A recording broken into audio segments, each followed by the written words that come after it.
There are a lot of retreats in this game.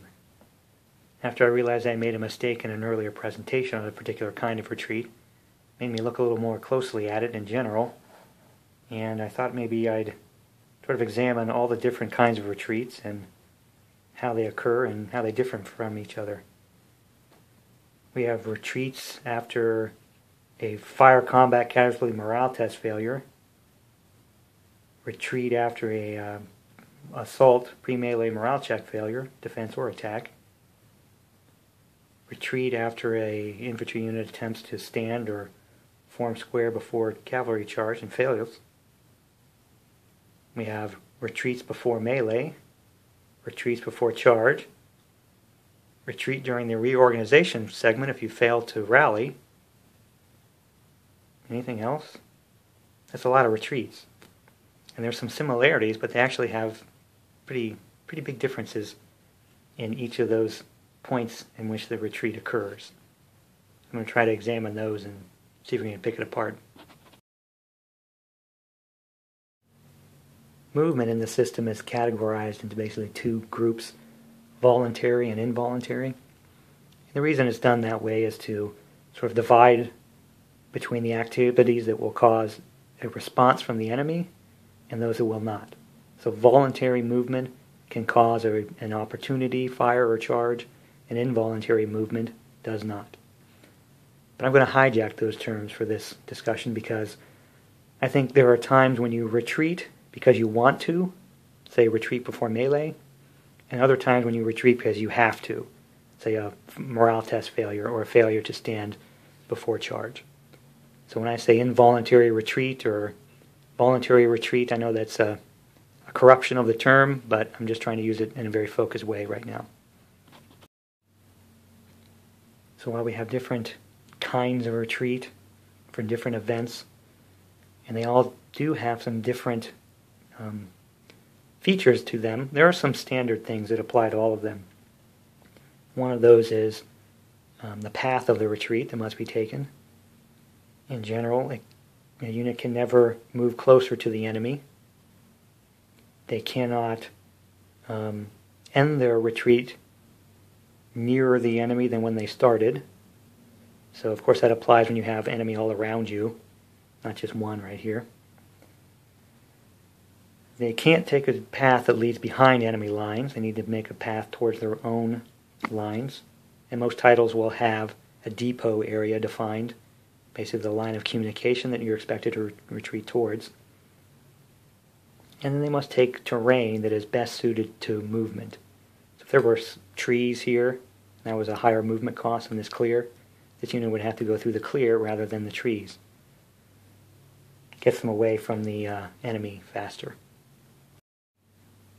They must also avoid friendly units. So if another path is open to them, they must take that. But if they're forced to retreat into or through a friendly unit, that causes a stacking violation, which is a morale test and a potential failure in further retreat of the affected units. And that can cause this cascade effect between the front and the rear line forces.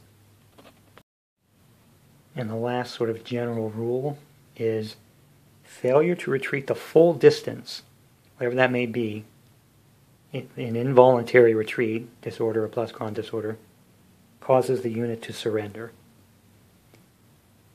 So the full distance for a disorder is 3 movement points or 1 hex, depending on the terrain.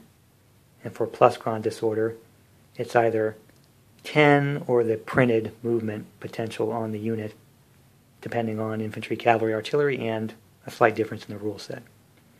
That just means that they need to move away pretty fast. But that defender must surrender if they can't complete their move is pretty critical, because it's applied a little, I guess, not very evenly across the different kinds of retreats. And that's kind of what I want to segue into. We know that units have zones of influence. Sometimes that zone of influence is a block to retreat. That could cause a unit to fail to retreat its full distance and therefore surrender. But other times that unit can move through that zone of influence. Causes it to take a casualty, but they can retreat their full distance. That seems like a pretty good deal. Loss of the entire unit or loss of 1 or 2 casualties. Better deal. This is why I think it's going to be kind of strange and sort of non-symmetrical when we look at the different kinds of retreat. So here's one kind of retreat. Skirmisher displacement. I think this is particular to the 5th edition. But the idea is that if you move some infantry, stack it with skirmishers, that's technically a stacking violation. But you don't want to do anything with the skirmishers to change formation, so they can just displace. They retreat 1 hex. Now, they are able to avoid the stacking violation, and it essentially acts like a retreat before combat. So what that means is it's involuntary movement, but a voluntary retreat, so it does not cause any opportunity fire from this unit. They can basically displace 1 hex and all as well. Another kind of retreat is when we fail a morale test due to a fire combat casualty. So if we assume this Prussian fires on the French, they take a casualty, fail the morale test, mark them disordered, and now they must retreat 3 hexes away from the enemy. They can move 1, 2, 3. Oops, they're stuck, they're overstacked. That would cause a stacking violation. We'd roll a morale test and possibly retreat some more. At the very least, someone has to displace to avoid that stacking violation. Now, what if we had a situation like this? We fire on that unit, they fail their morale test, they have to retreat. Zone of influence, zone of influence, zone of influence, obviously enemy units all around. That guy surrendered, right? All he did was fail a morale test in the face of fire, and he surrendered. So we lose the entire unit. Don't get yourself surrounded.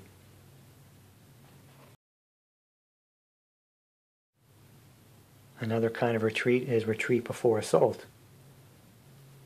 Skirmishers retreating before assault can voluntarily retreat, but that's called involuntary movement, so they are not generating any kind of opportunity fire. If they retreat more than half their printed movement allowance, they are marked as having moved and are not eligible to move in their next voluntary movement phase. Another kind of retreat is cavalry before assault, and it's basically the same thing. They can retreat. Obviously, this cavalry is in a little bit of trouble because he has a lot of infantry behind him, so that would cause some stacking violations if he had to go too far. But suppose we blow a hole there. If he were to some reason retreat more than half his movement potential, he would end up being routed at the end of that retreat. That's a 5th edition rule that I messed up in an earlier segment. Another kind of retreat is when we have an assault. There's a pre-melee morale check. The defender fails, becomes disordered, and has to retreat. Now, if they retreat, this is an involuntary retreat. It's also involuntary movement, so no opportunity fires or anything like that. And they have to retreat their full distance, 3 movement points or 1 hex. And again, all the standard kind of retreat rules we already covered are in place. Additionally, if we have, for some reason, some zones of influence that surround and block his path, he would be unable to retreat his full distance and therefore would surrender. Trying to keep the comparisons to a minimum, but in Premier, if artillery fails a pre-melee morale check, they disorder but remain in place. Whereas in 5th edition, if they fail that morale check, they're actually destroyed. So artillery does not retreat when they're unlimbered, but they do retreat when they are limbered. It's possible for skirmishers, infantry skirmishers, to retreat before a charge. So if that French cavalry is going to charge those skirmishers, In certain instances, they can retreat. Generally, they're going to retreat 1 hex, and they can move into either a friendly unit or non-clear terrain. So when this cavalry charges, this guy can then retreat into his infantry battalion behind him. And similarly, if he's right here, he could potentially retreat into the non-clear terrain.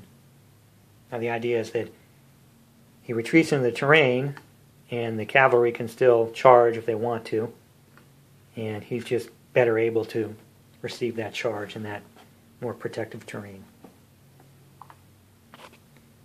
This is some Russian cavalry. If they were in skirmish order, if they were charged by this unit, they could retreat as well if they have a greater movement potential than the charging cavalry. So it's the standard retreat path. If they are unable to retreat for some reason, something's blocking their path, say there's some sort of a zone of influence or something, that cavalry skirmisher would become routed. If they move more than half their movement potential, they would be reduced in readiness, so they'd go to tired. But the key thing here is zones of influence block these paths. These are basically voluntary retreats, though involuntary movement. Cavalry charge rules are different, and I'm not going to try to focus on that, but when you are charging and infantry attempts to form square or stand, and they fail, and they have to retreat, they go into disorder, plus prone disorder, whichever it is, they basically have the standard rules apply. The cavalry process is different. This cavalry is going to, pursue or melee or do something. But as far as the retreat goes, if they did have to retreat, they'd have to adhere to the standard rule, the paths, the length, and also the zone of influence would block their path. So they were unable to retreat their full distance, they would be forced to surrender. Again, cavalry rules are different. There's different outcomes for each of the rule sets, but I'm not going to worry about that here. Not really related to retreat exactly. And the same thing goes for failing to stand for both infantry and also artillery. Is very similar to the failure of a pre-melee assault morale check. In one system they're destroyed, in the other they stand in their degraded state. We also have retreats arising from melee combat. So after the combat is joined and there is a result, if there is a disorder or pluscron disorder, the unit is marked and then has to retreat according to those standard rules. But the difference is that when they retreat out of a zone of influence, they incur a casualty. So when this guy retreats here, he left the zone of influence of his attacker, that costs him a casualty. Then it's all clear behind him so he can keep retreating per the standard rules. We have a slight change to that. What if we have this situation here? We have zones of influence essentially hemming this guy in on all sides. So we roll the dice, we achieve a disorder, he has to retreat. He retreats here, costs him 1 casualty because he retreated out of this zone of influence. Overlapping zones of influence don't cause extra casualties. But now he's in another zone of influence, this skirmisher. So if he retreats again, he loses another increment. But the key here is that he's able to move through these zones of influence. Retreating from a melee disorder or rout permits the unit to move through a zone of influence. But what if we have this condition? We conduct a melee, and the result is casualties with a morale test on the defender. So suppose he takes 2 casualties, he checks his morale, he passes, That would be the end of the melee. He'd just stay right there. What if he checked morale and failed? Now he has to retreat. Well, he's surrounded by zones of influence. Technically, he's blocked in. He can't make his full retreat. So according to the standard rule, he surrenders. He's gone. So it's kind of curious, isn't it? You can do more damage through a morale test failure than you can through a melee attack outcome. The last retreat comes during the reorganization or morale rally phase. It's usually at the end of a turn, where units that are in poor order attempt to rally. If they fail, and they're in plus grand disorder, then they have to move away from the enemy, basically following the standard rules, and they can move their full movement potential away from that enemy. So this particular unit, this Prussian, he would move, well, either 7 or 10, depending on the rule system, but he's going to move perhaps to here, almost to the orchard. But he's still in clear terrain, but he moved as far and as fast away from the enemy as he could. So he would end up here. And he continues that movement. That's his only time to move, basically at the player's discretion, is during that phase. But he can stop movement when he gets 15 hexes away from the enemy, and then he has to enter non-clear terrain. But once he gets 15 hexes away in non-clear terrain, he can just stay there indefinitely and try to rally himself. But that's the last kind of route movement. It follows retreat movement. It follows all of the same rules about distance, proximity to the enemy, direction, and so on. And it is kind of a voluntary, involuntary movement.